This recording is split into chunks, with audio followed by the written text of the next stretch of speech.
Willi Geyser, sois heureux. Chapitre 16, le concubinage. Ma fille s'apprête à quitter le foyer pour aller vivre avec un jeune homme. Que faut-il penser de cette nouvelle manière de vivre adoptée par tant de jeunes gens ? Me demandait un jour une mère désemparée.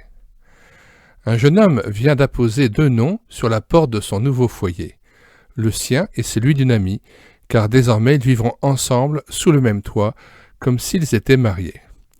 Ceci est devenu un mode de vie dans tous nos pays occidentaux. C'est même fort bien porté, car l'on trouve que le concubinage est préférable au mariage, ce dernier étant tombé en désuétude. Pourquoi un changement si marquant s'est-il opéré dans la mentalité de notre société ?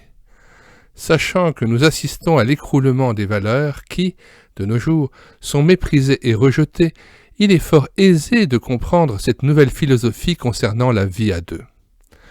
Bien entendu, très peu de ceux qui vivent maritalement ne veulent voir dans leur agissement un mal quelconque. Ils y énumèrent au contraire un grand nombre d'avantages, mais l'expérience nous apprend que, presque sans exception, ils reçoivent en retour la monnaie de leurs pièces. Car des conséquences néfastes résultent indubitablement d'une telle situation qui va à l'encontre des lois naturelles et spirituelles prévues par Dieu à l'égard de l'homme et de la femme. Le Seigneur, dans sa bonté, nous a donné des lois pour la vie sociale et familiale. Si nous vivons et évoluons dans le cadre de ces lois, nous nous assurons alors bonheur, harmonie et prospérité. Si au contraire nous les entravons, nous devons alors en subir les conséquences. Dieu nous a communiqué ces lois non pas pour nous empoisonner la vie, mais bien plutôt pour nous protéger et nous rendre heureux.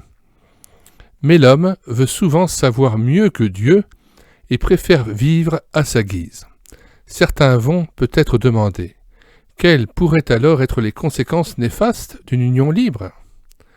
Eh bien, je les verrai à 3 niveaux. Premièrement sur le plan psychique, deuxièmement sur le plan physique et troisièmement sur le plan spirituel.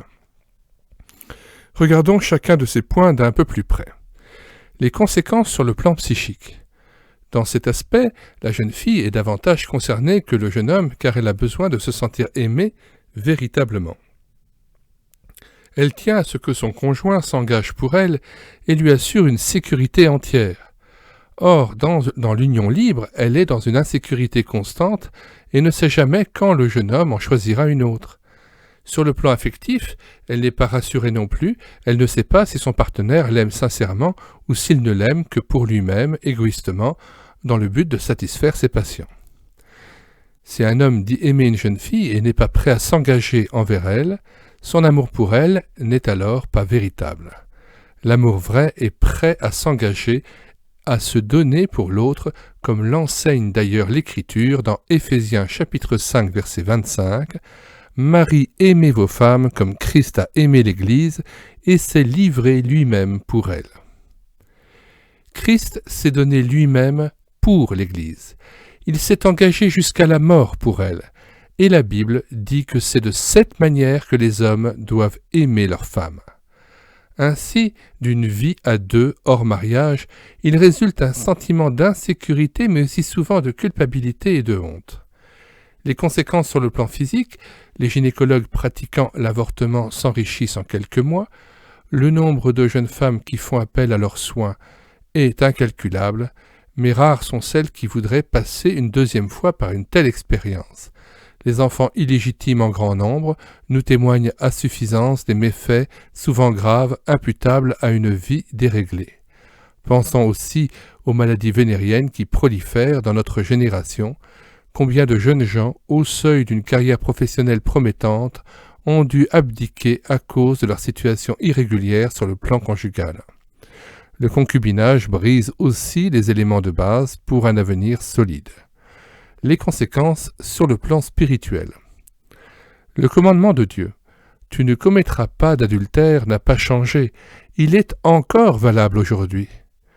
Dieu prend très au sérieux l'aspect du mariage et aussi ceux qui l'enfreignent. L'Ancien Testament abonde en commandements concernant le mariage et le Nouveau Testament donne des conseils et des avertissements. La Bible termine en déclarant dans l'Apocalypse qu'aucun impudique ou débauché n'entrera dans la cité céleste.